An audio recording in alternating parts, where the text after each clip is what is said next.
그들이 떠난 후에 주의 사자가 요셉에게 현몽하여 이르되 헤롯이 아기를 찾아 죽이려 하니 일어나 아기와 그의 어머니를 데리고 애굽으로 피하여 내가 내게 이르기까지 거기 있으라 하시니 요셉이 일어나서 밤에 아기와 그의 어머니를 데리고 애굽으로 떠나가 헤롯이 죽기까지 거기 있었으니 이는 주께서 선지자를 통하여 말씀하신 바 애굽으로부터 내 아들을 불렀다 함을 이루려 하심이라.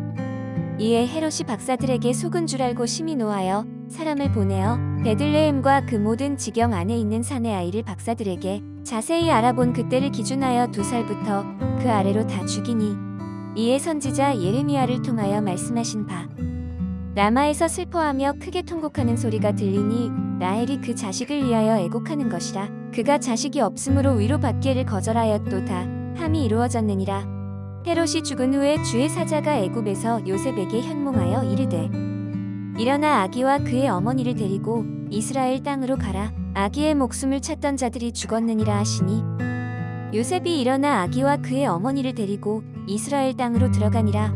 그러나 아켈라오가 그의 아버지 헤롯을 이어 유대에 임금됨을 듣고 거기로 가기를 무서워하더니 꿈에 지시하심을 받아 갈릴리 지방으로 떠나가 나사렛이란 동네에 가서 사니 이는 선지자로 하신 말씀에 나사렛 사람이라 칭하리라 하심을 이루려 함이러라.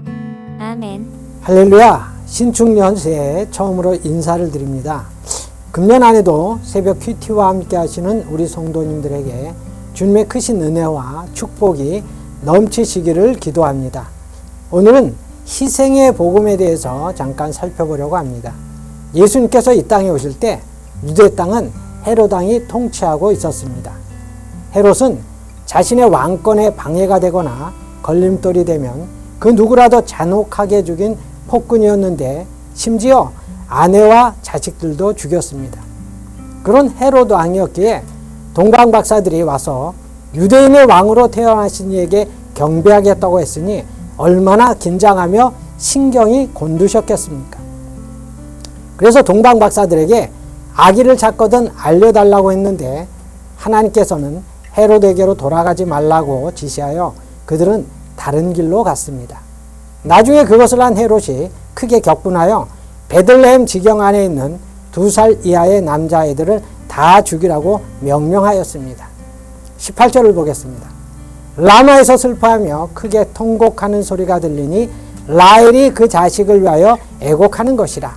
그가 자식이 없으므로 위로받기를 거절하였도다 함이 이루어졌느니라. 예레미야 선지자의 이 예언이 600년 후에 그대로 이루어진 것입니다. 베들레헴의 많은 가정에서 어린 아들을 잃고 통곡하는 엄마들의 애곡 소리로 가득했는데 그들은 그 누구의 위로도 거절하였다는 것입니다. 아기를 잃은 그 엄마의 심정을 누가 위로할 수 있겠습니까? 하나님께서는 구속사를 이루어가는 데 있어서 때로는 인간의 잔혹함을 막지 않으십니다. 가슴 아프시지만 온 인류의 구원을 위해 침묵하신 것입니다. 이것을 신학적으로 말하면 허용적 작정이라고 합니다. 우리는 오늘 본문을 통해서 그리스도의 복음은 주님이 오실 때부터 누군가의 희생이 있었다는 것을 알아야 합니다. 헤롯은 아기 예수님을 죽이기 위해서 2살 이하의 사내 아이들을 다 죽였습니다. 겉으로는 헤롯이 죽인 것 같지만 영적으로 보면 마귀가 구세주 예수님을 죽이고자 아이들을 죽인 것입니다. 그러나 이미 주의 사자가 요셉에게 현몽하여 아기 예수님은 애굽으로 피신한 뒤였기에 마귀는 실패할 수밖에 없었습니다. 기독교의 복음을 흔히 피의 복음이라고 말을 하는데 오늘 말씀을 봐도 예수님의 탄생 시부터 많은 희생이 있었던 것을 볼 수 있습니다. 그 아이들의 희생이 있었기에 오늘 우리가 예수님을 믿고 하나님의 자녀로 살아갈 수 있는 것입니다. 그러므로 그 아기들의 죽음은 절대 헛된 죽음이 아닙니다. 우리 한국교회도 토마스 목사님을 비롯해 언더우드와 아펜젤라 등 수많은 선교사들과 우리 앞서 믿었던 많은 믿음의 선배들의 희생이 있었기에 한국교회가 세워질 수 있었고 오늘 우리들이 편안하게 신앙생활을 할 수 있게 된 것입니다. 복음은 절대 값싼 은혜가 아니라는 것을 우리는 잊지 말아야 합니다. 복음에는 수많은 사람들의 희생이 들어가 있습니다. 최고의 희생은 바로 우리 예수님께서 거짓되고 도피하고 죄 많은 우리를 위해 십자가에서 그 고귀한 피를 흘리신 것입니다. 그것을 생각할 때 우리가 어떻게 신앙생활을 해야 하겠습니까? 아무리 코로나19로 힘든 상황이라도 우리는 그리스도의 복음이 헛되지 않도록 우리의 신앙을 돌아보며 믿음을 지키는데 소홀함이 없어야 할 것입니다. 많은 사람들의 희생을 통해 내가 믿게 되었다는 것을 기억하여 우리는 작은 희생과 고난을 두려워하지 않고 누군가에게 복음을 전하는 귀한 성도님들이 다 되시기를 바랍니다. 기도하겠습니다. 사랑이 많고 은혜가 많으신 하나님 아버지, 참으로 그리스도의 복음은 누군가의 희생을 통하여서 우리에게 전하여 준 것을 우리가 봅니다.